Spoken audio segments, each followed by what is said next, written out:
What is going on, everybody? What a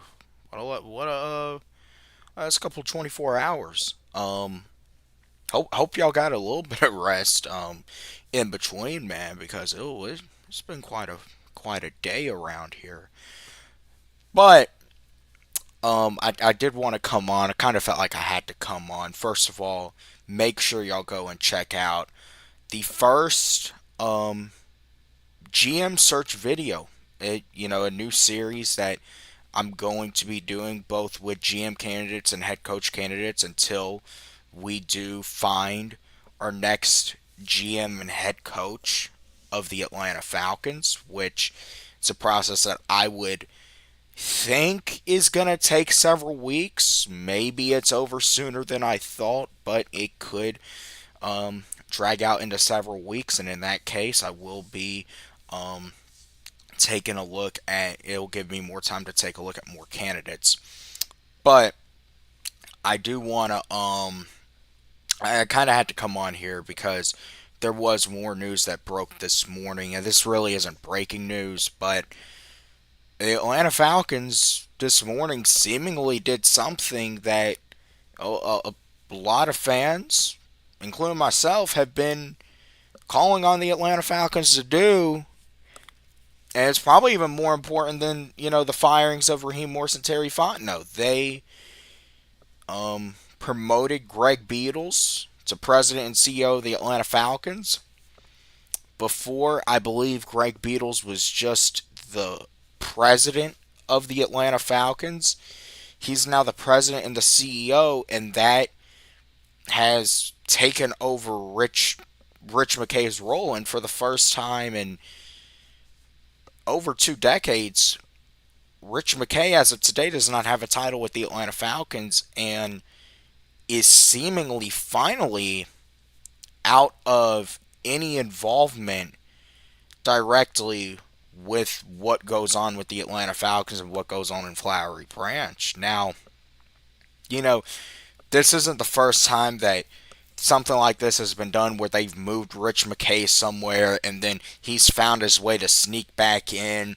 Even 2 years ago when they announced that the Falcons hired Raheem Morris, it was reported that instead of reporting to Rich McKay like Terry Fontenot and Arthur Smith had to do, and we know what came out, that Rich McKay was a type of dude that would be calling you up in the middle of the night at 3 a.m. to essentially ask you what type of waxer he should use, or he would threaten to fire your ass. That's how much he was bugging Terry Fontenot and bugging Arthur Smith. Never really let them do their jobs. He never let Terry Fontenot operate as a GM for the first 3 years.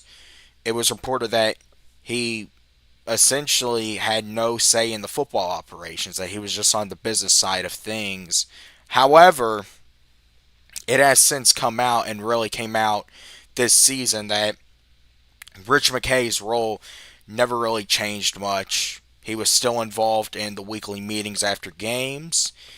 He was still on the sidelines every game. So check out the sidelines. It's one thing, but I mean, it's still pretty telling. And I think what's most damning is what came out, the shot just a week ago on Monday Night Football of Rich McKay sitting in between Arthur Blank and Terry Fontenot, which I think rose, a lot of people's suspicions about. I guess you could say really confirmed just people's suspicions of what was actually going on in Flowery Branch. Now, it appears as if this time, take it as you will, but Rich McKay is is very much, at least as of right now, has nothing to do with the Atlanta Falcons. He's been moved over fully to the Atlanta United and other parts of AMBSE. He's also in charge of handling the FIFA World Cup and that's going to be here this summer, and the Super Bowl that's coming to Atlanta in 2 years. Which it's kind of similar to, and see, this is where I don't want to. When I initially heard this news, I was really so excited, but I don't want to buy all the way into this because we've heard of this happening plenty of times, and then Rich McKay just is able to sneak his way back in.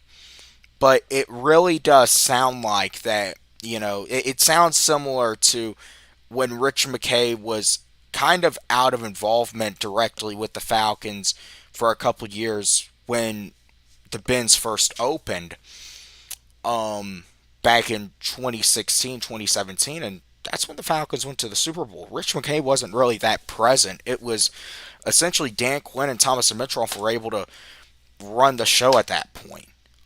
So that, I mean, you can take it as you will, but I'm gonna, as of right now, take it as if Rich McKay luckily no longer has any involvement with the Atlanta Falcons.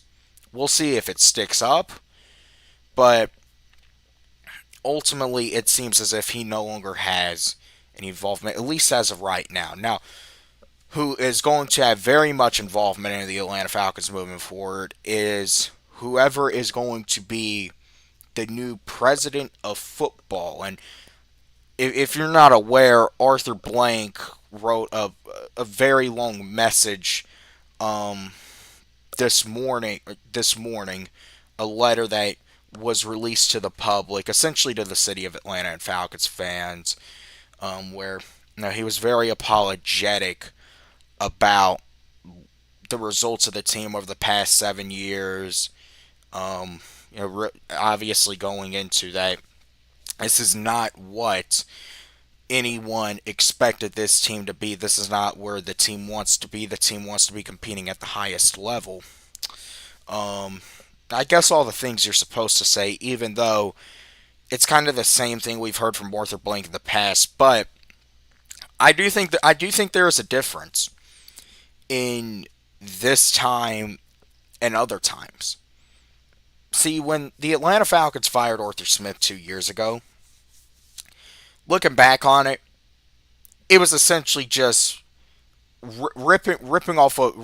It was just ripping off a slight band aid just to place another one back on. When this wound essentially required surgery. And the Atlanta Falcons just tried to cover it with a kitty band aid, essentially. That's what ended up happening with Arthur Smith. Nothing was changing structurally. Terry Fontenot did not get to pick his head coach. Now to say if Terry Fontenot did get to pick his head coach, to say he wouldn't have picked Raheem Morris, who knows? But we know that Arthur Blank and Rich McKay in particular, was still very involved in picking Raheem Morris as head coach. And this toxic, um, collaborative groupthink that has led the Atlanta Falcons to kind of being in a situation where once again they don't know what they're going to do at quarterback, drafting Michael Penix and then taking Kirk Cousins, and the worst case scenario playing out both of them was primarily the reason that I think especially Terry Fontenot ended up getting fired. Um, and now to see, I mean, there are true cultural structural changes that are taking place, and Arthur Blank lays it out in his message. And I might read the message later on. I would read it now. But one thing he does mention is that Sportsology is going to assist not just in the general manager search, but is also going to assist in what the structure of day-to-day operations is going to look like. Essentially, how things are supposed to run. Who gets decision making? How decisions are made? Sportsology is essentially there. This goes to show you just how screwed up the Atlanta Falcons operation has been the last several years. The fact that you need to bring a firm in not just to assist you with the GM search or a head coach search, but literally show you how an organization is ran. It goes to show you things are more, I think, screwed up than we even thought, and they don't have the answers for it. Now, this new president of football is going to be in charge. Essentially, he's going to have the final say in all day-to-day football operations. He's going to report directly to Arthur Blank. Essentially, everyone would expect it to be Matt Ryan at this point. That's what all the reports indicate. That's what I think everything a lot of people have heard indicates, that Matt Ryan is going to take on this role. And I've kind of gone back and forth with it. You know, I listen. Matt Ryan was maybe my favorite player growing up. It was amazing to be able to watch him quarterback this team throughout my childhood and really see him, essentially be able to grow up watching him be the quarterback of the Atlanta Falcons. I don't think he was appreciated enough in the city. I think if he really is about to end up being in this type of major capacity, then he is going to definitely have an opportunity to really right that ship, maybe with some of the people who didn't really appreciate him, if he is able to bring this Falcons organization some major success. Now, he can also tarnish his legacy in Atlanta if this ends up failing. But, I think it's also pretty clear that if this does not succeed, then this might really be the last chance for the Atlanta Falcons to get things right. Listen, you're not just powering it off and turning it back on in an hour. You're taking it to the shop and they're taking it apart and putting it back together.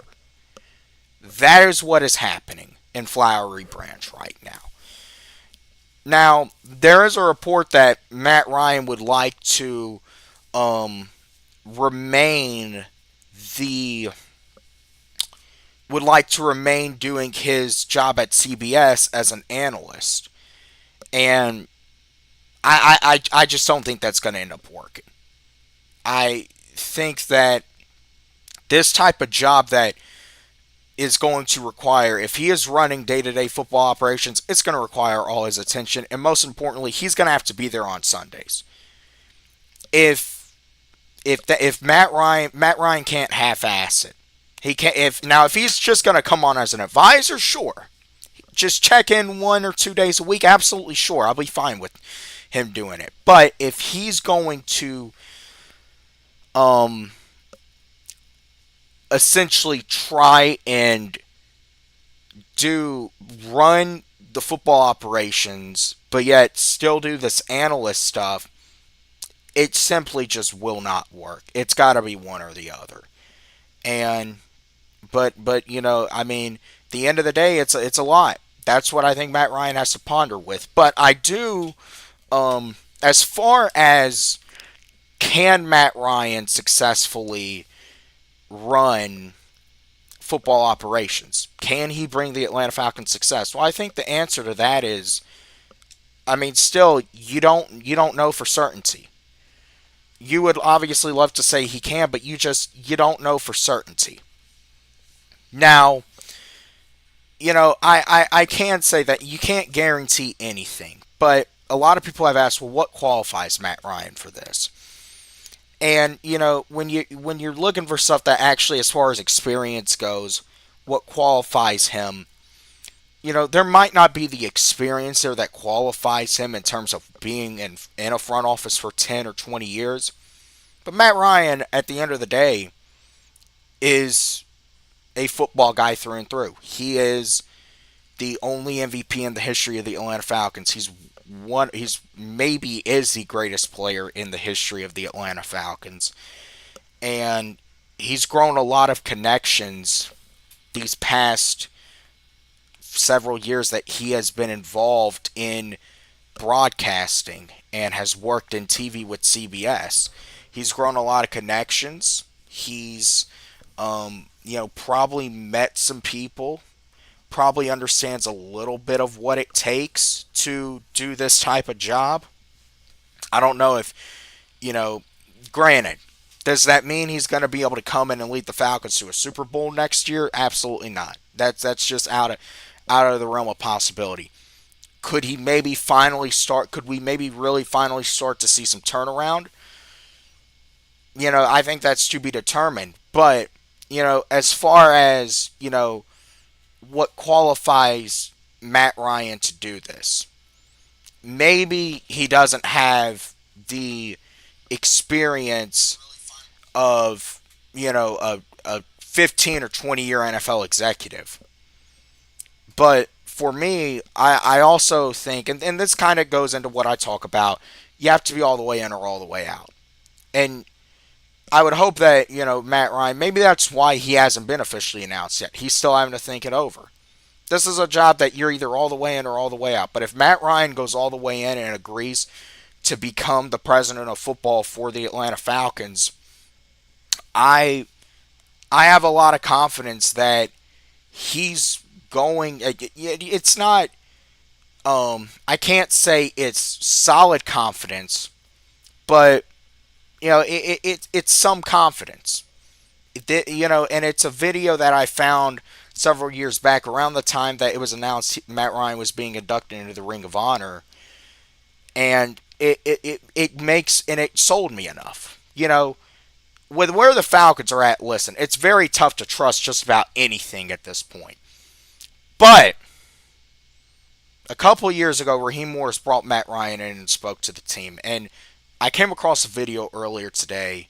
It's really been on my mind since then, and I want to show that video right now. And this really has kind of sold me as to why Matt Ryan could be qualified for this. So let me go here.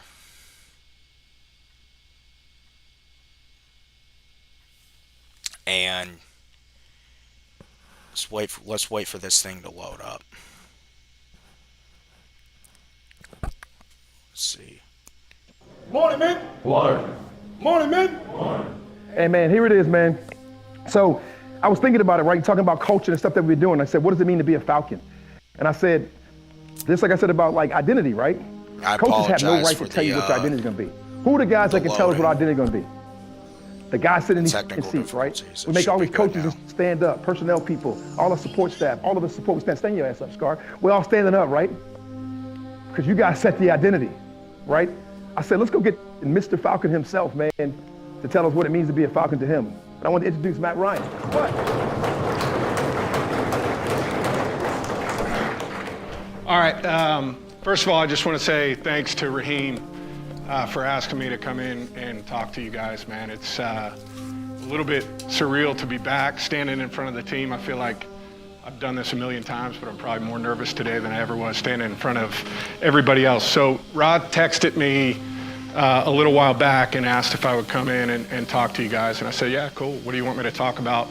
And he's like, what it means to be a Falcon. And I was like, that's kind of a heavy thing to talk about because, for 14 years, this was my life, right? Coming in, sitting in the meeting rooms, working out on the practice fields, just trying to do everything I could to help this team win.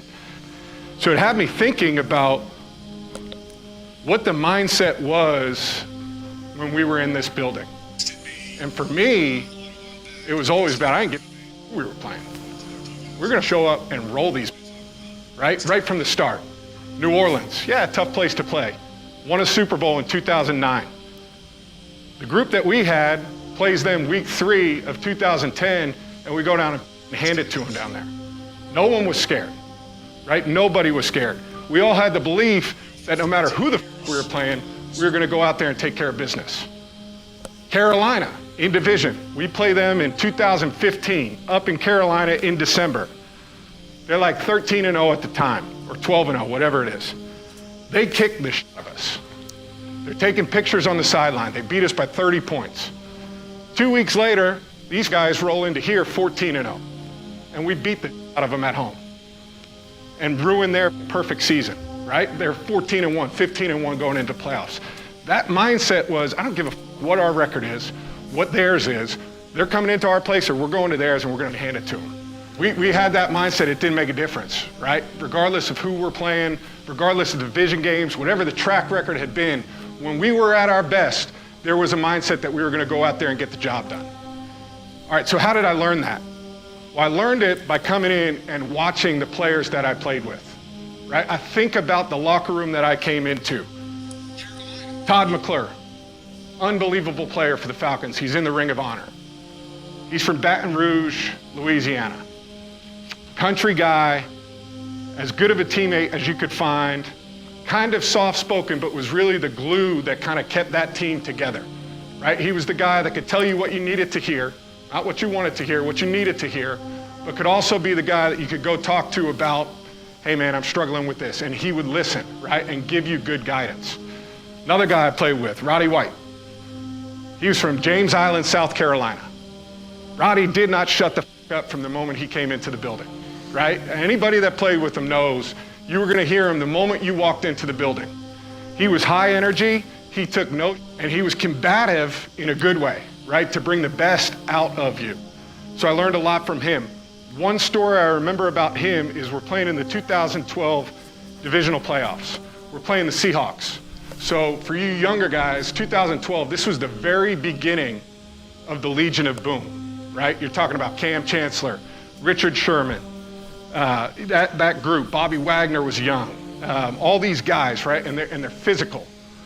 And we start the game off, and Roddy's our Z, right? Roddy, at this point, had probably had 5 consecutive 1,000-yard, seasons. He was one of like the top receiving, players in all of the NFL for 5 years. But the play I remember is the first play of the game. We're running duo or weak inside zone. I can't remember which it was, but Roddy had to block force on the backside. And they're playing 3 buzz, and Cam Chancellor is the little buzz player right here. And Roddy comes down, I go back, I hand the ball off to the left, set up my play fake, and I see Roddy come screaming out of the middle of nowhere and fucking decleat Cam Chancellor. And he gets up and he starts talking and he says, yeah, I'm gonna be here all day, mother. And he was. So those two guys, very different but similar attitudes, right? Different personalities but similar attitudes of playing tough. The last guy that I'll talk about is Tony Gonzalez, and he came in my second year. And he's out of Huntington Beach, California, right? His personality could not be more different than Todd McClure, than Roddy White. He was chill, right? Like nothing fazed him, everything was always good.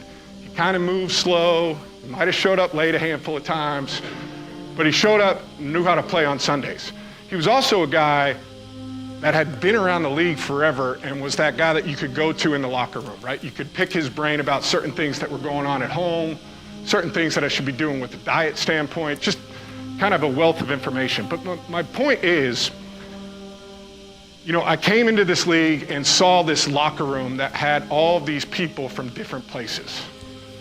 And every team I've been a part of, whether it's here, Boston College, Indianapolis, doesn't make a difference, right? Every locker room says this, right?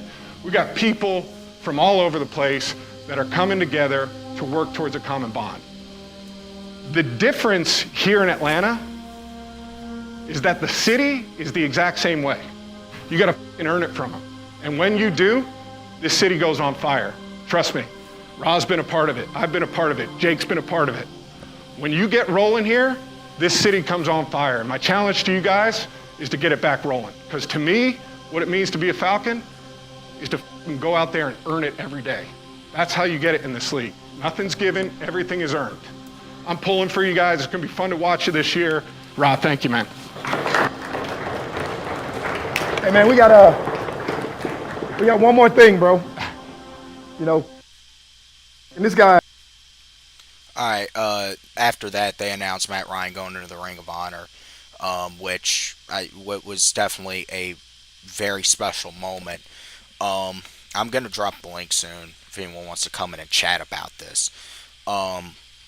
But what really resonated, there were a lot of things that resonated with me in that honestly kind of, when I watched it earlier today, told me that, yeah, Matt Ryan can do this job.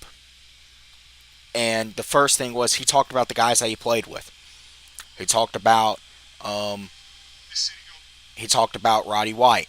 He talked about Tony G. He talked about Tom McClure. Those are some of the greatest Falcons ever that Matt Ryan ended up playing with. He talked about another big thing he talked about was, going out there no matter what their record was with the mentality they could kick the shit out of a team. A fuck you mentality that some of the best Falcons teams, were notorious for.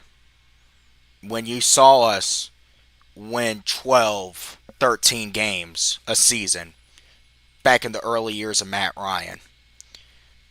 Matt Ryan came in and understood what was very necessary. And I mean that's very important. But another thing too that Matt Ryan talked about was you got to earn it from the city. And this is where I think I think this is where he's going to fit directly into this role, because you need someone in here. Man, let me tell y'all something. Rich McKay, you think he actually knows what the city's like? You think he knows what it's about? Hell no. He's living up in a penthouse somewhere. I don't even know if Rich McKay lives in Atlanta. I mean that's the thing. And with no disrespect for someone like a Terry Fontenot or someone, I mean this is why I do think there on one hand it was disappointing about Raheem Morris, because it was here when this Falcons team went to a Super Bowl. That's why I kind of am disappointed that he didn't learn from these lessons. He just kept more of the same bullshit and the downsides, of those teams around, instead of really going and trying to fixing them. That's what disappointed me about this whole thing. That's why Raheem Morris had to go. I never wanted Raheem Morris here, but at the same time, I thought when he was hired a couple years ago, surely he's learned from these mistakes. And when he brought Matt Ryan in, that surely, this showed that, he had actually, just like Matt had described, he was going to be able to get the most out of these teams. He got the fucking bare minimum out of these teams. You need someone who's going to come out and challenge this organization from the top. You need accountability. And that's what Matt Ryan's going to bring. It ain't going to, listen, it's not going to be any business corporate bullshit. It's going to be about what's going to make this football team the best. And I'm willing to trust that is what Matt Ryan is going to do. No, Matt Ryan might not have the qualification of a guy who's been in a front office 15 or 20 years. But Matt Ryan does know what it's like to play for the Atlanta Falcons. He knows what it is like to win with the Atlanta Falcons. And he knows what it takes to be an Atlanta Falcon and win as an Atlanta Falcon. And he knows the talent that can do it. So at the end of the day, it's a situation where you got to consider that. And the Falcons, at this point, need a reset. I mean, and you can say all you want about, being really in the unknown with Matt Ryan, but we've seen what the same old shit has gotten this team. We see that, when they did the same old shit a couple years ago as far as, hiring Raheem Morris and going through that process, it didn't work. Because there's one common denominator. It's Rich McKay. And right now, and this is as of right now, the structure of the Atlanta Falcons has completely changed. And that's the thing. I think the only thing that was worse than Rich McKay was the structure the Atlanta Falcons had that allowed Rich McKay to operate in the way that he was operating. You had all this combination of business, corporate, and football. And listen, it's absolutely a business. But you had guys who really at the end of the day had either the last time they were so deeply involved in the football business was when the game was essentially so different than it is now, or guys that have never been involved in the football business that are trying to make day-to-day football decisions. That's the thing, even if maybe Rich McKay wasn't doing the one that was tasked with reporting that was looking over Raheem Morris and Terry Fontenot. May have been Arthur Blank. It kind of goes to show you, Arthur Blank really don't know what was going on. And who did Arthur Blank lean on in that process? He leaned on Rich McKay. It allowed the same old structure that Sportsology has come in over the past several weeks and absolutely exposed and ripped apart. And now, the way that it's being described is that the people over at the firm had to have shamed Arthur Blank and just how bad things have actually gotten. I don't think people, that's how bad things really got for the Atlanta Falcons. Is that you had to shame the owner of the team probably. So yeah, but hey, the link is there. Any of y'all want to come in and join the conversation? Remember to like, comment, subscribe, and share out. But listen, this is a very, the Atlanta Falcons have to get this right. That's the bottom line.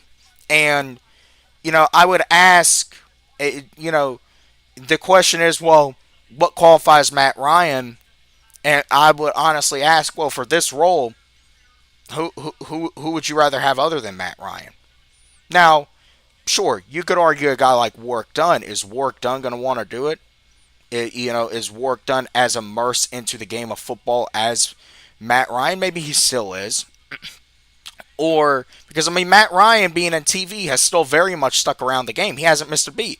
He went right into TV after he stopped playing.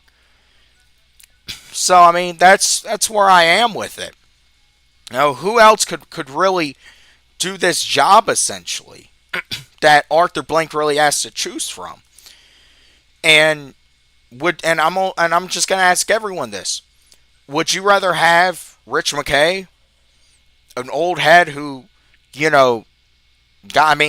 ended up getting let go of in Tampa because he couldn't agree with John Gruden and had a power struggle there, and then Arthur Blank decided to swoop him up and has been the day-to-day, voice for him for, 22 years, and, the results have been less than desirable. All the times the Falcons have made the playoffs have been, with Michael Vick and Matt Ryan. Michael Vick was one hell of an athlete, one hell of a football player. And Matt Ryan is maybe the greatest football player in this franchise's history. And he had Julio Jones during that stretch, too. But see, Matt Ryan, in all his experience, he's absolutely, in my opinion, more qualified to do this than Rich McKay. But I want to hear y'all's opinions. And y'all's opinions are absolutely welcome. So hit the link and let me know what y'all think about. First of all, let me know if y'all actually think this Rich McKay move is legitimate, because I think that's the other thing too. I really think we had to take into context that if the Falcons did not really do anything with Rich McKay, how legitimate would this thing be? But with Rich McKay no longer having a title with the Atlanta Falcons, so I say take it as you will, but it does feel like something is actually finally different about this. He's been removed completely from the organization. Is he going to sneak his way back in? Maybe in a couple months, will things kind of go back to being the way it is? It'd be very unfortunate if that's the case. But man, y'all got to understand something too. Arthur Blank knows that he screwed up. Like he knows that he has become a bad owner over the past 8 seasons. He knows that as this playoff drought has grown, man, that there ain't no amount of discount on food he can give, no amount of free Chick-fil-A sandwiches he can give out, no donations he can give, nothing, to avoid the fact that the Falcons have the second longest playoff drought in the damn league at this point. And as far as, the city goes, shoot. The Braves, I know the Braves didn't make the playoffs, last year, but you got the Braves making the playoffs every year. You got the Hawks have made a run, more recently than the Falcons. The Falcons have been the team that, you really aren't you're not getting much than just mediocrity out of. No, you're not. I mean, getting 4-win seasons like the Jets. That's what makes it more frustrating. You're stuck in the same 7 to 8 win purgatory year after year, and you got to do something to change it eventually. And Matt Ryan, while maybe he doesn't have the 15 or 20 year experience, he knows good football, and he's a football guy. And I can trust that, if he takes this job, keeping in mind he knows what the city wants, he knows what it takes to put a good team out, he's been a part of good teams, that Matt Ryan could get this thing on the right track. But I want to know what y'all think. In other news, and I'm going to talk about all these guys, but the Atlanta Falcons today did put into interviews to interview requests for head coach candidates. The first one being Anthony Weaver, the defensive coordinator from the Miami Dolphins, and the second one being maybe the top name in this whole cycle in Seahawks offensive coordinator Clint Kubiak. And it is also being reported that the Atlanta Falcons are expected to speak with, former Browns head coach Kevin Stefanski. Now, I think that, take with it as you will, the Falcons are moving quickly on this. Because see, for the Falcons to have made the moves when they did, have fired Raheem Morris and Terry Fontenot on Sunday night. They didn't wait till Black Monday. They fired them on Sunday night. That I do think goes to show you that the Falcons, especially with already having the firms in building, and also Arthur Blank and Matt Ryan probably talking, at least several times a week. They might talk every day for all we know. I think, with a lot of confidence that I can say there, definitely is a sense of, real what the Falcons want to do moving forward. Now, will they carry it out the way they need to carry it out? I think that's probably to be seen. And I've been the advocate. You need to get a GM in here before a head coach, and that's who you really need to be talking about. So yeah.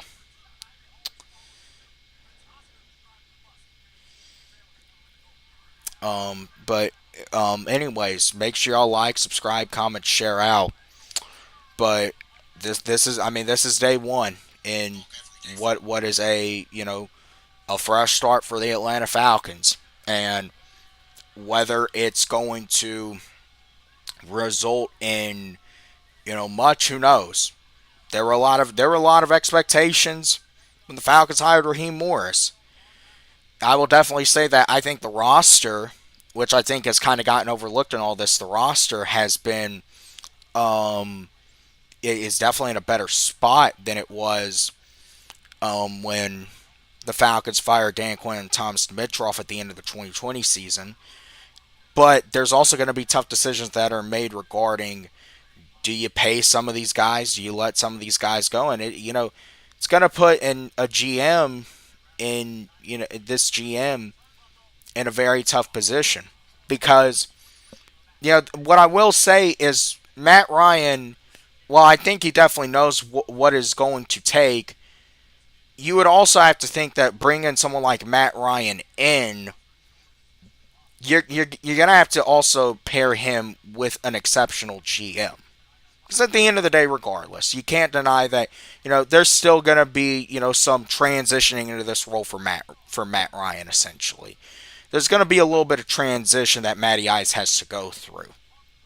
And just learning the ropes and things like that, and just procedures and stuff like that. So having a solid GM in there, a solid GM hire, can definitely help with it, as well as also getting a head coach. And it's rumored that the Falcons might want to go once again the route of a veteran head coach, which I think if that's the case, then Kevin Stefanski would definitely be intriguing as a former two-time coach of the year. But once again, there are some intriguing candidates that are out there, and there are candidates that, as I say, I'm going to talk about my opinions on them. I like some of these candidates, and I'm not going to say who my personal preference is as of right now because I still got to do some more research. But I like Kubiak. I like Stefanski.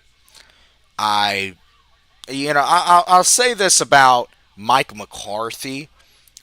I wouldn't mind if the Falcons brought him in as head coach, but at the same time, I feel like you need to get someone on the younger side of things. And Stefanski is still, I think, pretty young. He's only 43, so still relatively young. And Mike McCarthy, I want to say Mike McCarthy's 62. So, so maybe say, sure, maybe you could, he still has, 10 years of coaching left in him. But at the same time, Mike McCarthy, he's not Andy Reid. He's not Sean Payton. Now, are the Falcons in the position necessarily be picky about a coach, like Mike McCarthy and compare him? No, because you just want to get to the playoffs at this point. That's where you need to take steps towards just getting relevant again.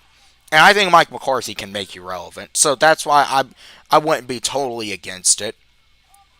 But there's definitely still some sense of I guess you can really say a sense of you gotta get first of all Matt Ryan in here first, this new, or whoever the new president of football is, which I would definitely expect is going to be Matt Ryan. It's almost been essentially confirmed at this point. They're probably just finalizing details.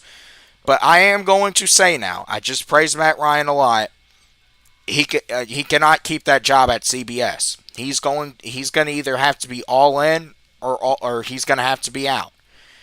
We can't have someone in here trying to half-ass it. That's the worst thing that we need. And I would hope that that's what fine people at Sportsology are telling Mr. Blank right now.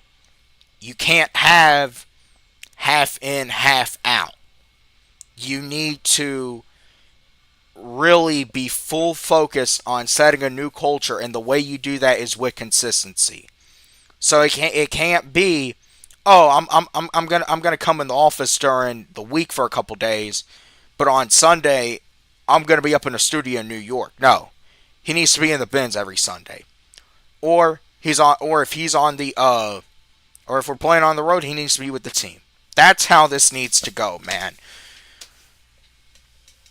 Because listen, the type of role that this is described to be, this is essentially going to be Matt Ryan's team.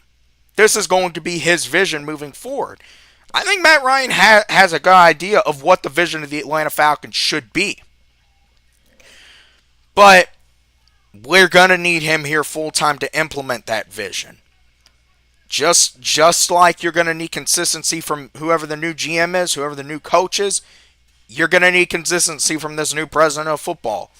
And that's going to be Matt Ryan. I'm not going to make an excuse, for the, just because he's the greatest player in team history. I think that he could definitely do a fine job, but it can't be minced with him even. It's either you're all in or you're all out. And that's what I think Matt Ryan, I would like to think that he is smart enough to know that and understand that, he can't just, be halfway in. He's got to be all the way in. Listen, he wants to do playoffs, with CBS playoff coverage. That's too bad.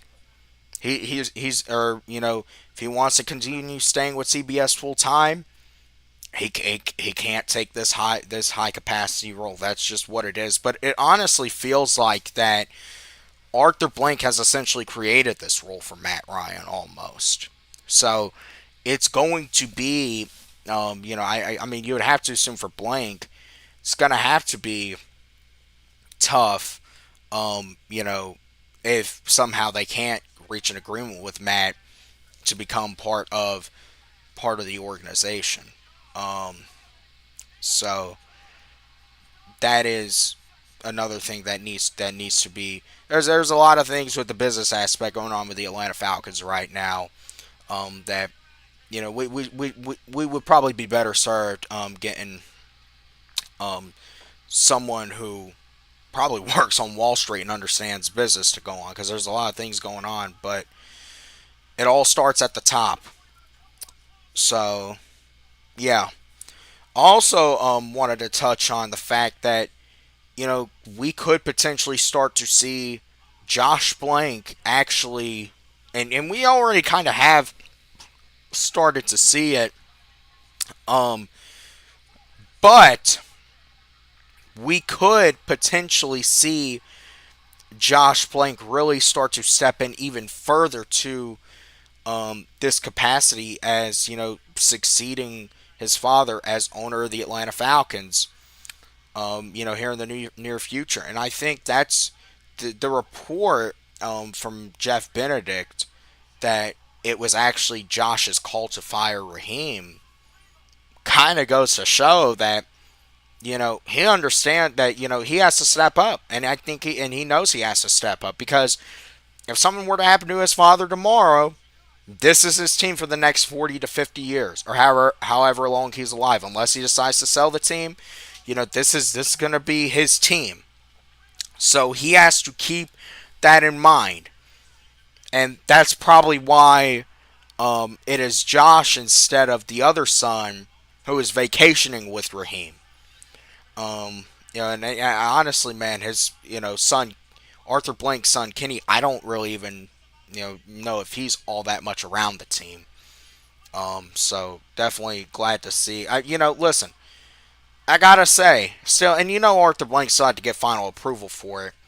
I was, quite pleasantly surprised that Arthur Blank took the moves that, he took over these past 24 hours. And that he did it, with such urgency. Because you can definitely feel for the first time in a while, there's a sense of urgency from Arthur Blank and the Blank family. And understanding that you got to get the team back on track, because you've already kind of lost some of the fan base. And you were going to lose a lot more of the fan base if Raheem and Terry stayed, because there were a lot of people that really didn't give a rat's ass about the 4-game win streak to end the year. A lot of people knew that if you bring Raheem and Terry back, especially Raheem in particular, there wasn't gonna this wasn't gonna get any better. See, that's the whole argument. If you want to try to convince me that things are going to get better next year, tell me how. Because that's the only justification I can have towards keeping you. There wasn't a solid, concrete reason as to we're getting better. And honestly, if it wasn't just the fact that I kind of called this when they hired Raheem Morris. I said Raheem will probably be safe through the first year, but if this team goes 2 years with Raheem without making the playoffs, there's a very real possibility both he and Terry are going to get fired. That's what ended up happening. Because when you look at the situation Raheem Morris inherited with the roster, and what really made the Falcons unattractive wasn't the roster, it was the structure. And that's what's been pointed out. That's why we're having to, essentially take it to the shop and have it completely taken apart and put back together. Because things have just gotten so freaking bad. And that's why we're in this current situation. I see everyone in here. Make sure to like, comment, subscribe, share out, hit the link. Venmo's there you want to donate. All the support is greatly appreciated. But that's what made the Falcons unattractive 2 years ago. That's why you probably couldn't land Ben Johnson, or you couldn't land Mike Vrabel, because of the bullshit that you had going on inside your organization. That's just the unfortunate reality behind everything. Now, are the, you know, what in the end is this new structure guaranteed? I'll say, I don't think you can say anything's guaranteed with the Falcons. This is a big wait and see if this actually is going to end up working. However, at the end of the day, I would also say that it's off to a good start, and I'll give them credit for that. It's off to a good start, but now you got to find the right people to come in here, and I think Matt Ryan could be the right guy for president of football. I think that he understands what it takes for the team to be successful. As far as head coach goes, as far as GM goes, that's a wait and see, I would say. Um, but these are the things that I think are definitely going to be important to the Atlanta Falcons. I guess what I could do is I could read off the letter. Hold on, we do have a comment here. B Lane says Raw was a DEI hire. I've heard that said a lot, and I can't confirm that. I don't know if it was that. I don't think it was that. I think it was just more so the fact that the organization was completely incompetent. They could not get. I mean, Raheem was. I don't think Raheem was a DEI hire because Raheem was reported to be the fifth most desired candidate. They wanted Belichick, and they couldn't get him because Belichick wanted full control. They wanted Mike McDonald. They couldn't get him over. They wanted Ben Johnson. They couldn't get him. Wanted Vrabel. They couldn't get him. I also saw somewhere that apparently the Falcons wanted Bobby Slowick, and they weren't able to get him either. I mean, that's just the thing of the Falcons had no other option but to kind of hire Raheem Morris because they knew he'd take the job. He was essentially the fallback dude, and whenever you have to go to the fallback dude, you're not going to get the best out of it. You almost rarely ever get the best result out of hiring the fallback dude. So no, I don't think he was a DEI hire. I just think it was total incompetence from the organization in general. Um, but I do want to read off this letter from Arthur Blank that um, was released earlier today. And pardon me for my voice. I mean, hey, all I'll say is yesterday was gave a lot to be excited about to say the least. Um, so let's see. We have that's already up. Okay. All right, here we go. Letter from Arthur Blank. And to our Atlanta Falcons fans and community, no statement can change the disappointment of the past several seasons. I know we have fallen short of the standard you expect and we as an organization have for ourselves. That responsibility rests with me. When results do not match expectations over time, as the owner, accountability cannot be shared or softened. I believe this team should be competing at a higher level than it is, and I share your deep frustration. You, our fans, and the community we are proud to represent are the heartbeat of this franchise. Week after week, season after season, you show up, you believe, and you support this team with pride. You have invested your time, money, and emotion into the Falcons, and that commitment deserves a team that competes for championships year in and year out. We have not delivered that consistently enough in recent years.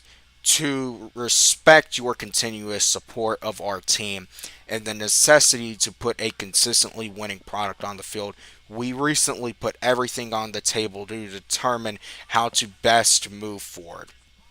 With the help of Sportsology Group, hold on, I think I'm Sportsology Group, we have conducted a deep, thorough, and intentional a health assessment of our entire football operation over the past 2 months. Knowing adjustments across our operation are necessary to achieve our goals, we will be making significant changes. As we announced last night, we will have a new head coach and general manager in 2026, but that is only one part of our approach in a new era. The process we embarked on in recent months was an honest review of our football team from top to bottom, how football decisions are informed, made, and implemented, how we are structured, and how we communicate internally. Today, I'm writing to let you know the following changes are already in process of being implemented with the Atlanta Falcons. The search for the leaders to fill the head coach and GM roles are underway. We have retained ZRG Partners and Sportsology Group to assist in those searches, respectively, and also we will also leverage insights from others across the football landscape with a keen eye for where the NFL game is today and where it's going to help us fill those two critical roles. We will be adding a new president of football from outside the organization. The leader in this new role will set the vision and identity for our team. Our new head coach and general manager will report to the new president of football, and they will work collaboratively as a football leadership team on all football decisions. Final decision making authority will rest with the president of football. This leader will also work in collaboration with the club's president and CEO to ensure the team's football and business operations are appropriately aligned with unified organizational goals to deliver success on the field and in all areas of engaging Falcons fans. The new president of football will report directly to me. We plan to move quickly on this hire so the new president of football can be fully involved in the selection of our new leaders and the head coach and general manager roles. As part of our ongoing succession planning, Greg Beadles has been elevated from president to president and CEO of the Atlanta Falcons, effective today, succeeding Rich McKay. Greg will continue oversight of all business affairs of the Falcons and collaborate closely with the new president of football.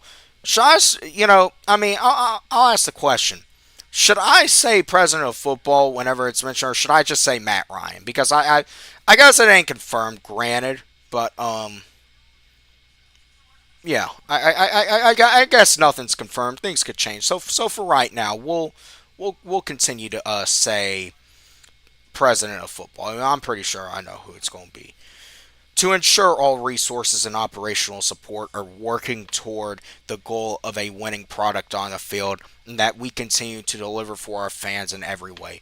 Led by the president of football, Greg, our head coach and general manager, will determine how to best implement other organizational changes we have identified in this process as areas for improvement across the football operation.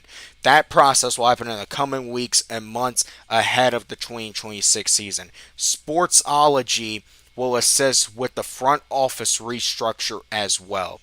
In recent years, we're getting ready to discuss Rich McKay.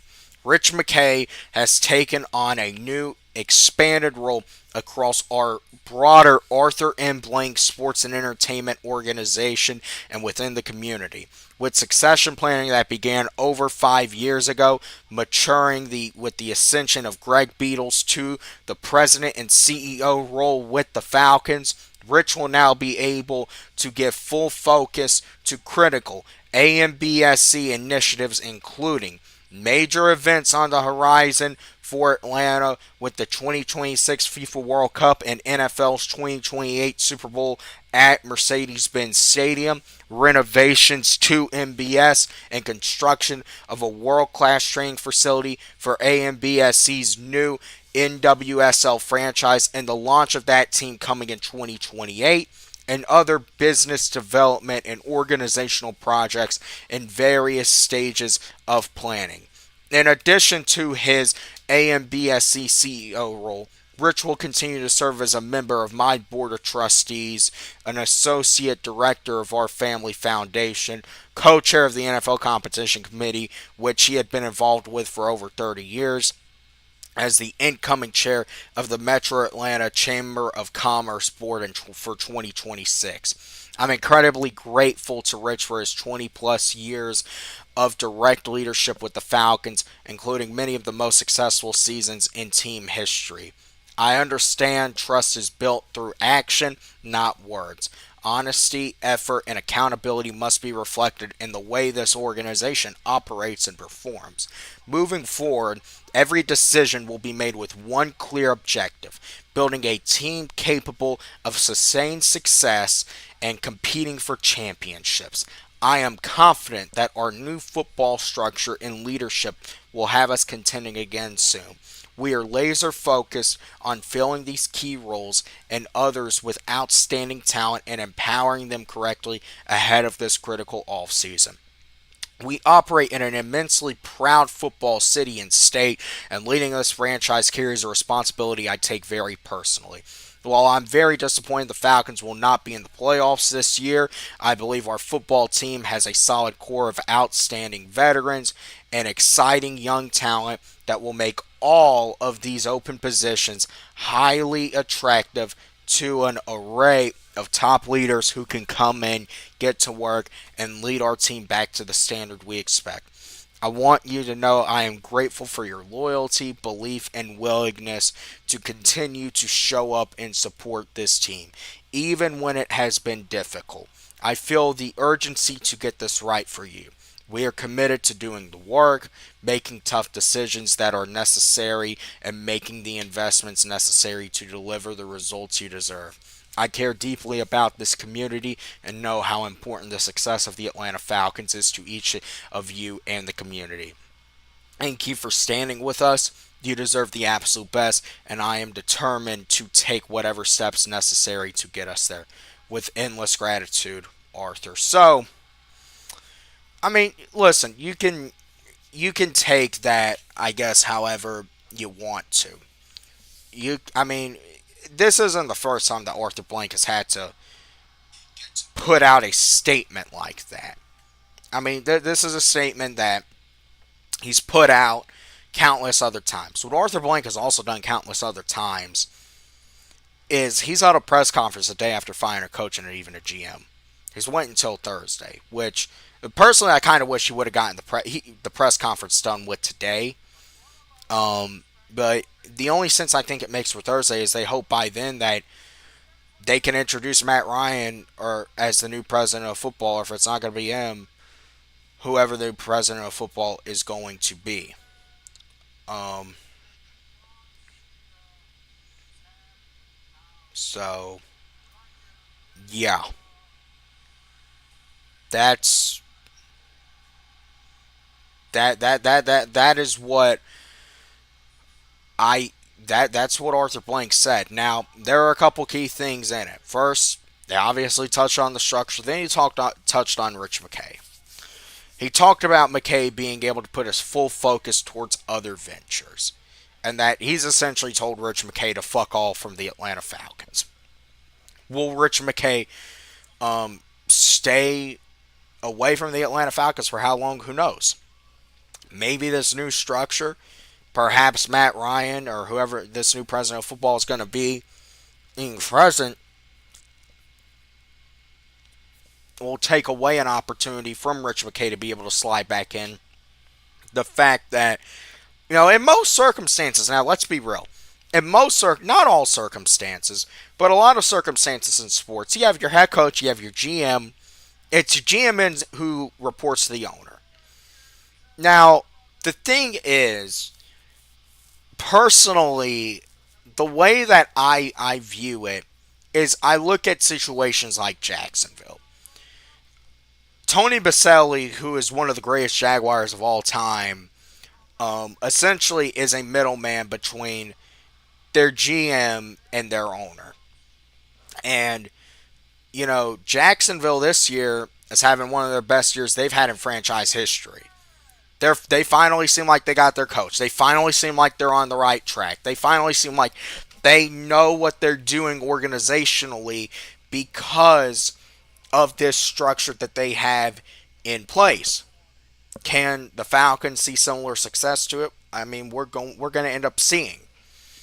Um, you know, now it is. I think the hierarchy is clear in terms of what I don't like and what I hope it does not end up being the case. I mean, look, they're talking about an organizational restructure. This is how I think the hierarchy should go. Your head coach your GM needs to be above your head coach, in all honesty. That's how it needs to be. Your GM needs to be above your head coach, should be able to override your head coach. And then both of them report into Matt Ryan. Okay. The hierarchy in some organizations are you have a head coach, then you have a GM, then you have a president of football operations, then you have the owner. Now, how much is sportsology really actually worth in the long run? We're going to find out soon. If Arthur Blank's getting his money's worth out of it. But these are probably results that, honestly, man, we're probably not going to know the fruits of for 2 years in all likelihood. Because let's be very clear about something. Even if the Falcons hire a Clint Kubiak or hire Kevin Stefanski, the question then becomes, what are you doing at quarterback? And that's what I think is holding the Falcons back, because you don't have an answer at quarterback. What are you going to do? Are you going to ride with Michael Penix or not ride with Michael Penix? And that's going to determine really where you go at the quarterback position. I'm going to be honest with y'all. Not having a first round pick, does not being a deep quarterback class, and it's very, could the Falcons potentially follow a model of trying to find someone like a Malik Willis or a Davis Mills that could come in here and be your quarterback of the next several years? Sure, but can those guys be a quarterback of the next several years? I don't know. See, in this league, you got to have a quarterback. You got to have a coach, and then you got to have a quarterback. Like, that is just the bottom line. Could Michael Penix potentially be that quarterback? I think before this injury, there was thought that yes, he could be. But at the same time, you're talking about a guy who's probably going to be out until midway through the year. Now, if you decide to roll with Michael Penix, and that should be a decision left up to the head coach and the GM. If they decide to roll with Michael Penix and they're on the same page about that, okay, what are you doing about the first couple weeks of next season? Man, have y'all seen our schedule? I can read y'all's schedule all for us for next year. Because, I mean, look, even if we get these hires right, it ain't guaranteed success in the first year. I mean, we're talking about at home playing the 3 division opponents. Those are, in all honesty, those are probably the easiest teams we play. Really looking at this at home. Then I mean, we play the Bears at home. We play the Lions at home. We play the Ravens at home. We play the Bengals at home. We play the 49ers at home. We play the Chiefs at home. And I guarantee you by that time, Patrick Mahomes is going to be back. Away, you have the 3 division opponents again. You know what I mean? Well, I mean, on the road, it's a little bit lighter. I mean, but you got to go to Lambeau Field. You got to go to Minnesota. You got to go to Cleveland. You got to go to Pittsburgh. You got to go to Washington. So really not even that lighter. I mean, you're lucky you're in a division as shitty as the NFC South. And that the rest of this division is also having to play this tough of a schedule. I saw somewhere next year the Falcons have like once again tied for the 4th easiest schedule. I never to buy into that bullshit, and I'm definitely not buying into that bullshit looking at this schedule right now. I mean, I'm looking at it right now from the standpoint of, at the end of the day, the Panthers are heading in the right direction. Now, they got a really tough schedule next year, so they got to have a good offseason. But Bryce Young always likes us to fuck up. Tampa, I get a feeling that if Tampa gets a new offensive coordinator in there, Baker Mayfield might play very pissed off next year against the Falcons based on the fact of how this season ended. I mean, play the Saints. That's always a tough game, regardless. We saw that yesterday. I mean, that was a tough game to close out versus them. The Bears and the Bears. I mean, they're gonna win. They won the NFC North. They got their head coach. They got their quarterback. Ain't gonna be any easy task. The Lions. They get an offensive coordinator in there, and they got all those weapons. The Ravens with Lamar Jackson still. Now, maybe Lamar's going and Harbaugh's going, then okay. I mean, still, that's a successful organization. The Bengals. If everyone's healthy for them, shoot. Ain't going to be easy. The 49ers. I mean, you're still facing Shanahan. Kansas City. I mean, Mahomes is back. I mean, that's why I say it ain't going to be easy next year. Like, that's the thing. So you're going to have to do a lot of good work this offseason. That still might not result in a lot of success next year. Next year really might be a building year for this team if you think about it. And that's another painful reality. Looking at the schedule, looking at the, really lack of what to do at quarterback, next year, unfortunately, might be a building year. Now, if they can prove to me some other things, anything could happen. That's why they have the offseason. The team gets better. But right now, you were to ask me, even with the new head coach GM and Matt Ryan, even if you get those all right, I see what, maybe a maximum of 9 wins next year. I'm talking if you can get everything right now. That's probably crazy talk. I don't even know what to expect for next year. Next year, I mean, more realistically, I said, if they would have kept everything the same, we were winning no more than 5 games next year. I mean, if you were to ask me right now where I think it goes, I mean, you're probably a 7-win team next year again. At this rate. But, of course, things can change. I mean, that's just right now. Things are going to change at the end of the day. Circumstances change. I hope to God that the Falcons get back to the playoffs next year. I do. I hope so. I hope this team is able to do enough this offseason actually showing progress. But man, at the end of the day, this is what it is. No matter what type of stock you put into this team, how excited you get, you got to remember, they have to prove it on the field at the end of the day. They have to prove it out. So, sure, we might get a little optimistic. This past season, I got very optimistic with the Falcons heading into it. I thought this would be a 12-win team. Now, when I look at some of the results of these close games and what would have happened if we were on the flip side of them, we would have been a 12-win team.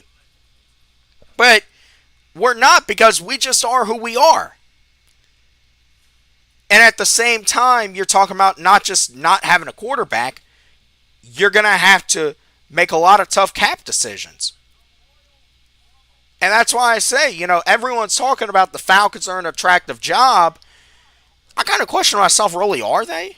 Are we as an attractive job as we think we are? I mean, sure. You got maybe the best player in football in Bijan here. You got Drake here. You got weapons here. You got a defense that you can work with. That, I think, should actually be a little bit better of a case to keep Jeff Ulbrich if this ends up being an offensive guy that you bring in at head coach. I think that should help the case of Jeff Ulbrich.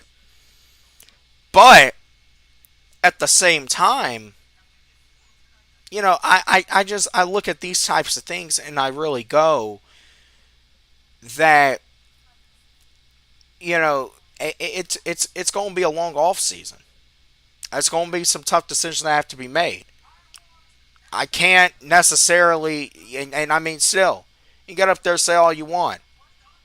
The only thing that benefits the Atlanta Falcons at this rate is the division that we're in. That's the only thing that benefits the Falcons, is the division that we're in.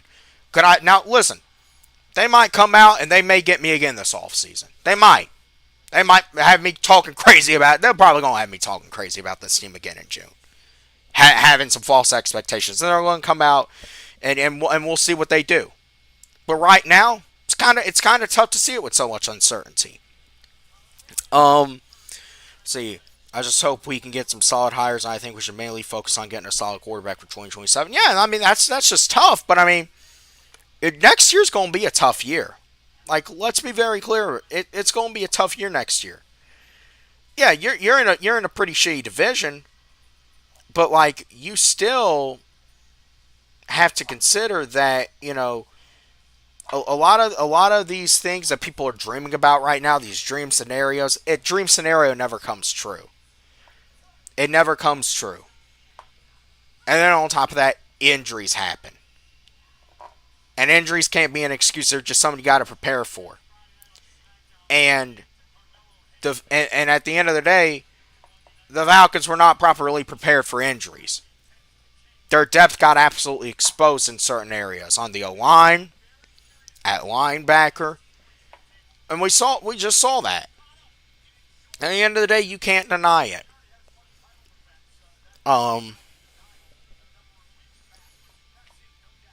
Now I do want to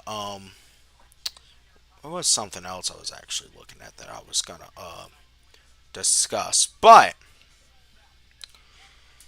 oh no, it wasn't that. Anyways, y'all hit the like button, subscribe, and share all the content out. Share the content out. As far as because as I say, I'm going to be putting out videos probably every day until we get a new head coach and GM talking about these candidates. And who I'm probably going to end up focusing on tomorrow, I'm probably going to focus on a head coach candidate.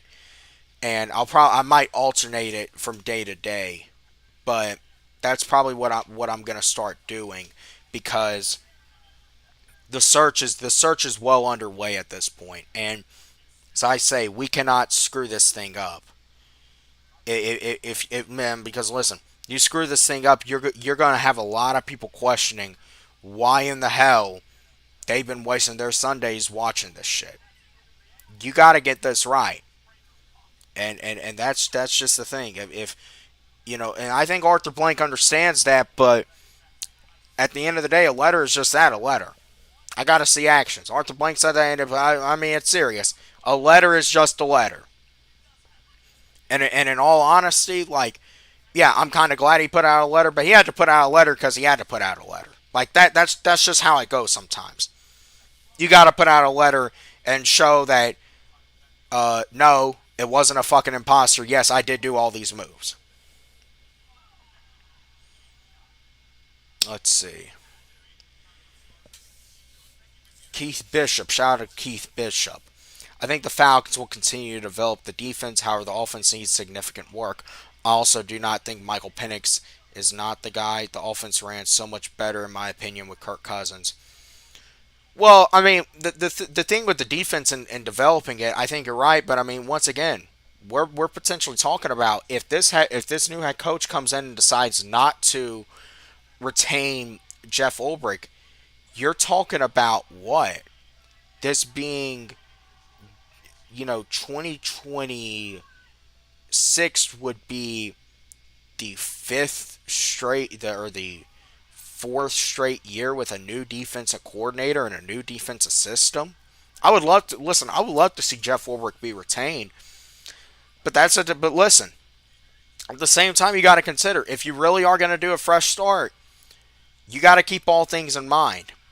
Now, I think Jeff Ulbrich is a very solid option. He's a super solid option. I think, a head coach candidate would, very much be smart, especially if they're on the offensive side of the ball. Now, if they're on the defensive side of the ball, then yeah, it probably, Jeff Ulbrich won't be coming back. Unless the Falcons decide to hire Jeff Ulbrich as a head coach himself, which I don't think that would be a good decision. Because I think Jeff Ulbrich's a brilliant coordinator. I don't think he'd be a good head coach. I think you need someone in here that on the offensive side of the ball as head coach, and if you can retain Jeff Ulbrich or at least retain some of his staff, amazing. I would not be opposed to it at all. As far as your opinion on Michael Penix, I mean, look, yeah, I mean, there's a lot of reason to believe at this point Michael Penix might not be the guy, because at the end of the day, I'm gonna say it. When you're getting up on TikTok doing dances and you're on your crutches, and yet you got a team out here with so much uncertainty, and you're just on TikTok doing dances. Like, at the end of the day, that's not a good look. That's just speaking reality. That just is not a freaking good look for you. And we don't know what the next head coach or GM is going to think about Michael Penix. We don't know how Matt Ryan is really even going to feel about Michael Penix when he really actually gets to kind of really look at some of these things. And now, as far as your comment about Kirk Cousins, I think the only way I don't want to rule anything out, but I think the only way Kirk Cousins might be back with the Falcons is maybe if we go and hire Kevin Stefanski. But even at that, it would have to be Kirk Cousins would have to rework his deal. If Kirk Cousins is not willing to rework his deal, you're just going to have to let him go. That's just going to have to be how it rolls, because you have a lot of other big decisions coming up with this team, and you're not going to be able to keep all these guys. Listen, Tyler Algier is as good as gone. Like, I'm sorry to tell y'all, he's as good as gone. I would love if the Falcons could retain him. I see almost no scenario where the Falcons retain Tyler Algier. I mean, you're talking about a franchise tag for Kyle Pitts is $15 million. Now, with where the market is going, is that necessarily outrageous? No, but still, it's a good chunk of money. Now, the cap probably will go up again this offseason, so that could help. But at the same time, you got to consider that. And we don't even know I mean, Kyle Pitts was Terry Fontenot's first pick. You don't know how they're going to feel about him or not. Now, if Matt Ryan does come in and Matt Ryan likes Matt Ryan has played with Kyle Pitts. If he likes Kyle Pitts, I would assume he, probably does like Kyle Pitts. Kyle Pitts, I think when you look at really up until this past season, before then, a lot of people would say his rookie year was his best year, and he had Matt Ryan throwing him the football. So, yeah, there is that. But I almost think there's a maybe at most 5 to 10% chance Kirk Cousins is back next year, because I think that a new GM and a new head coach is going to come in here and is going to want to try to remove the stench of that entirely. Maybe bring in Todd Monken, look at what he did for the Dogs offensively. Well, here's the thing with Todd Monken. First of all, you can't really compare what happens in college to what happens in the NFL. Now, Todd Monken in Baltimore, what he's done there, I think it's a mixed bag overall. Would I say that, necessarily listen, if Todd Monken were able to come in here, I say with just about every one of these hires, I would try to keep it glass half full. Todd Monken is not my top candidate. I might talk about Todd Monken. He probably wouldn't be my top candidate. Also, Todd Monken's about to be 60. I would prefer, now see, if you determine that Todd Monken is a good candidate, okay, but I'm also going to be completely honest with y'all. I want a coach that is on a little bit of the younger side. You need stability here. Now, if you have a coach that's 60, could he still stick around for 10 years? Sure. But I would prefer to get a coach that, is no older than like 52 or 53. But that's just my preference. Now, if the Falcons end up finding the right coach for them, that, maybe is a Mike McCarthy, is a Todd Monken, okay. But Todd Monken's not my top candidate. Do you want someone with head coach experience or someone that's coming as a coordinator? It's difficult because generally, if you were a head coach elsewhere, they likely fired you for a reason. Well, I think that's what makes Kevin Stefanski so interesting. Because do I think Kevin Stefanski did everything right in Cleveland? Probably not. But at the same time, the Cleveland Browns are the Cleveland Browns. Now, is Kevin Stefanski going to take a look at the Falcons? And this, I think, will kind of go and show you. if Kevin Stefanski, with what at the end of the day will probably be his last major shot to be a head coach, because generally you rarely see a guy get 3 opportunities as a head coach, even as a multiple time coach of the year like Kevin Stefanski. You rarely see him actually you rarely see a guy like that get 3 head coaching opportunities. So I would say personally that Kevin Stefanski would be would be one of my top candidates. I don't know if I have a definitive top candidate right now, but if you're able to get, but I mean, if you have someone with head coaching experience that has actually been to the playoffs and know what it's like to win as a head coach and turn some things around, sure. And I think Kevin Stefanski is that. I also think that a guy like Brian Flores could be that. Granted, I know Brian Flores may have never made the playoffs in Miami, but he brought the Dolphins some of the most stability it had in a while. And he essentially he got fired because he called it for what it was in Miami. And sometimes you need a guy like that down here. And I also think that, in Brian Flores, I don't think you got to worry about Jeff Ulbrich. Now, you would have to probably worry about your offense, constantly changing in and out. But Flores could build a culture here. I have no doubt of that.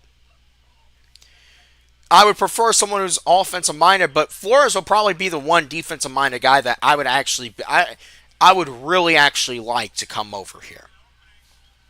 So I mean, I mean, when you're fired for a reason, but at the same time, the Browns might be a more poorly run organization than us, and I mean, Cleveland should probably be doing what we're doing in terms of a complete organizational reset. It sucks that the Falcons basically wasted both having Algier and Robinson as your running backs. Yeah, it's like I think I said this. Your window closed with this core before it even opened, and that's unfortunate. Because if you would have just had competent coaching, I mean, you've seen teams like the Commanders go on runs with honestly less talent than this Falcons team has.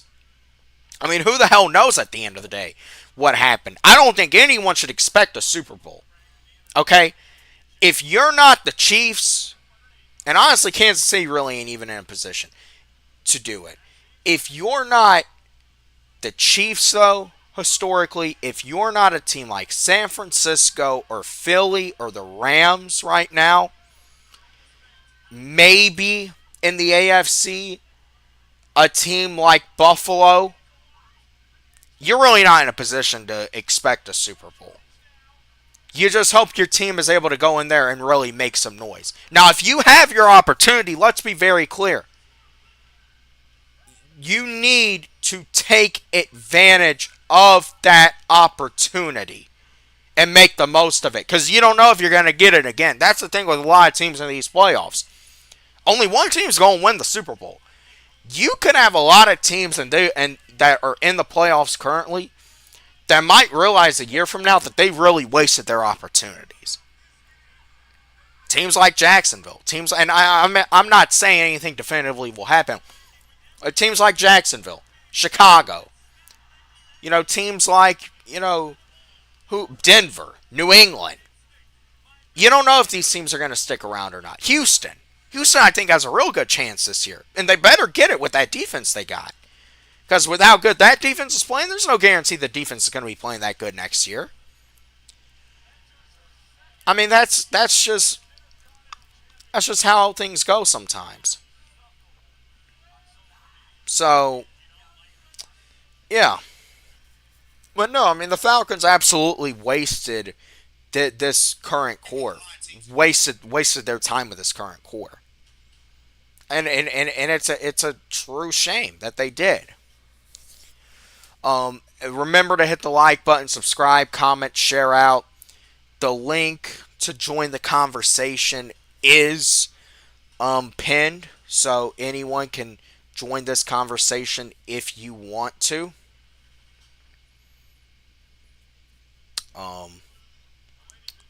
And that is definitely definitely going to be a lot more to talk about. This probably won't be the only stream either. There's probably going to be a lot of streams leading up till, because I mean we're going to get developments. We're going to get developments. I think just about probably every day. I can't say we're going to be live every day, but there's gonna I'll definitely probably be going live on Thursday. Probably won't be during Arthur Blank's press conference. Probably will be sometime in the evening to recap it. But I'm going to be going live on Thursday to discuss Arthur Blank's press conference and my thoughts on it. Um, and then also, probably whenever there's a major development, I'll also go live and discuss that. So, yeah, that's really where we are at this point with the Atlanta Falcons. There's a lot of change that is going to be coming for this franchise, and yeah, and we got to understand that. So yeah, um, I'm trying to see what else. There was something else I was wanting to also talk about. Oh, make sure y'all go check out the Ian Cunningham at a video scouting video that I put out earlier today, because I think it's very interesting considering that there are reports that Ian Cunningham could end up being the next GM of the Atlanta Falcons, due to his indirect connection, I guess you could say, to Matt Ryan through Ryan Poles. Is Rich McKay really going? Hey, I mean, that's everything we're hearing. It sounds like Rich McKay is as gone as you're probably gonna get him. Yeah, it does this time. Like I will say, and we'll have to see if it sticks. But it feels like Arthur Blank has tasked Rich McKay with so much other shit that he's not gonna have time to come and fuck around in Flowery Branch. Hopefully, they've cleared his office the fuck out in Flowery Branch. They've gotten him the fuck up out of Flowery Branch. Same with Raheem and Terry. Hope they gave him essentially the same treatment. Um, yeah, it does feel like a miracle. Let's just hope that it is one that's sustained. But I'm gonna say this. I like to be optimistic about the Falcons. I do. It's as far as if I'm gonna be able to be optimistic about this next season or not. Right now, I'm really not looking at the schedule, but at the end of the day, I mean, I look at it at this thing with the Falcons, and I do go that, you know, yeah, there are reasons to feel optimistic. At least I know some people don't really like feeling optimistic, but there's reasons to feel optimistic just because of the fact that people who got fired that needed to get fired ended up getting fired. Raheem's gone. Rich McKay is supposedly final. I mean, there is a difference this time. Rich McKay does not have a title with the Atlanta Falcons anymore. I do think is key. There's not a excuse or a reason as to why he can be around. Why he should be sitting and watching the game with Arthur Blank. There's zero reason as to why that should be happening. I think that's very, very important to realize. So, yeah. Taking a look at Black Monday as a whole, um, the Browns fired Kevin Stefanski. The Cardinals fired Jonathan Gannon. The Raiders fired Pete Carroll. Um, there were, some.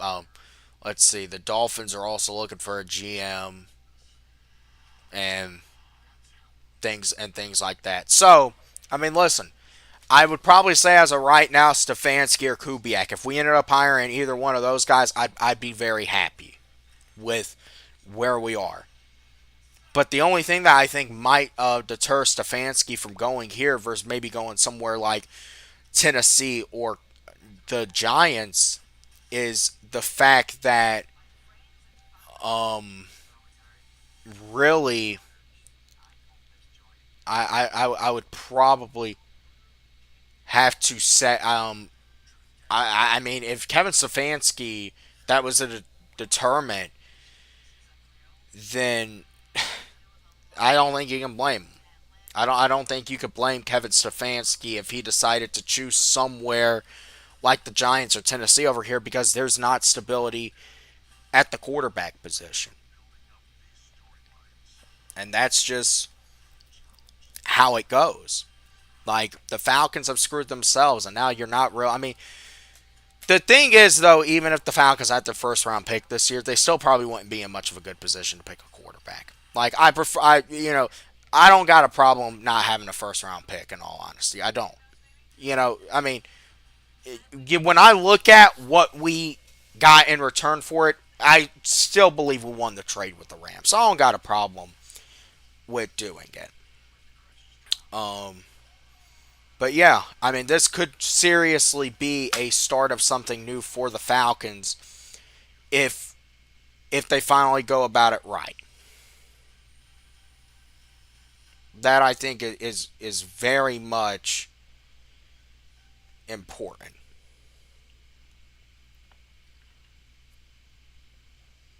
So, yeah. That is very that's where the Atlanta Falcons stand right now. But I do want to give one more opportunity if anyone wants to come up and discuss what is going on, what has happened in the last 24 hours, or maybe what they expect moving forward. Please do so. If not, I'm probably going to end up ending this stream here shortly. But because I probably would expect I'm going to be back on live Thursday sometime in the early evening hours to discuss Arthur Blank's press conference in its entirety, and react to that. So that's really where we are right now. But no one else is gonna come up and speak. Then I'm probably gonna end the stream here. I just I need to come on discuss Rich McKay, and I mean, kind of feels like, hold on a minute. It kind of feels like we finally got something going here. That Rich McKay, this is what I think I would say. He does not have a title, so there's no reason for him to be involved at this point. No reason for him to have an office in Flowery Branch. He doesn't have an office in Flowery Branch. And he tries to discuss the Falcons. Arthur Blank needs to say, no, go fucking handle Atlanta United for me. Meet with the fucking people wanting to come to the World Cup, handle the Super Bowl, shit like that. You're staying the fuck up out of the Atlanta Falcons. That's what needs to be made very clear. But anyways, with that being said, I appreciate everyone for watching. Remember to like, comment, subscribe, and share out, and I will see you all in